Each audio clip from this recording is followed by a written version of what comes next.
And the conversation is, what is it that stigma and shame does in communities when they're trying to cope with surviving under Eurocentric ideas of education and meaningful participation? So we'll never know what autism would look like in Africa in any parts of it, really, because there's not a single part of it that hasn't been touched by Eurocentric ideas of meaningful participation. This is what it means to be educated, according to Britain or Germany or France or Belgium. So we'll never really know what would autism look like or dyslexia look like in those spaces. We'll never know what it looked like for Tuareg people or Maasai people, because we're never going to ask. But it has a ramification. So that's really posing a course with a set of questions and hopefully a space of growth rather than finality, to say this is what we need to explore more in ourselves. It's so interesting, Atif. I feel like I could question and talk for hours on that, the cultural and global differences of what these concepts might mean, or lived realities might mean.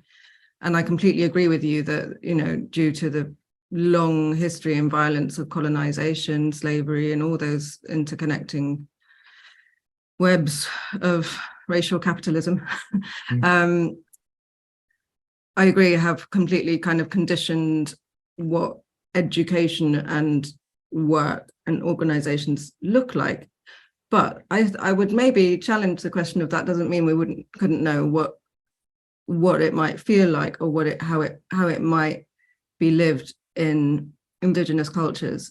That's more a question for maybe decolonial anthropology. But I'm just thinking there must be things we don't know around how the creativity and the ingenuity of neurodiverse minds may be recognized and celebrated in some cultures, but just not called that. They just know that those people are talented, but they don't necessarily inflict trauma upon it.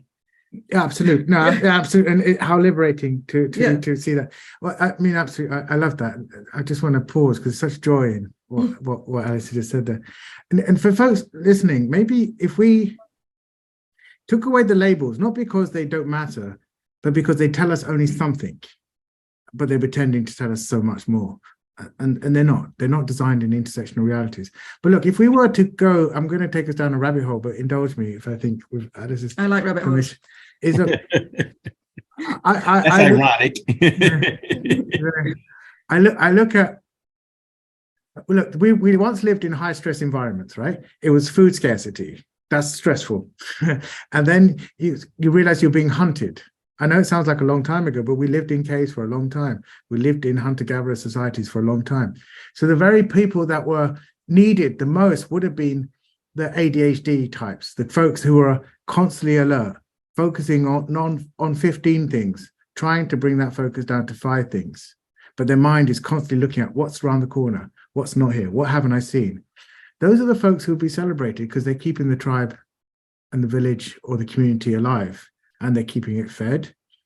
Then we move into farming. And the farming society says we're low threat. In fact, we're so low threat, we can stay here, and you just got to focus on one thing, farming. Now you start realizing those people who were really celebrated are suddenly kind of lost, and they're still anxious. They're still waiting for the shoe to drop. Whereas the folks who weren't so good at anticipating things in the past are now really needed, because they just focus on 1 or 2 things, and they're really good at that. So we've got these hunters trying to inhabit a farmer's world, and the farmers are doing really well all of a sudden for the first time, in a recent time, but it's our time. But now we're moving from this farmer's world into the technocrats world, and that leaves many people behind, particularly those who are facing poverty and trauma. But if we were to look at, say, hunter-gatherer societies, I'm romanticizing, so indulge me, but we would have been able to do a better job of saying, this tribe has many assets, it has many differences. People are needed here who do different things. But very, very recently, we decided, no, working memory and literacy skills are how we're going to measure our children. And if they don't do those 2 things very well, then what are we going to do? You know, and the child carries that into their adulthood, and it doesn't go away. There's not an adult in this world that doesn't use their childhood to map the world they're in, to navigate the world they're in. Every part of that map they use was created as a child.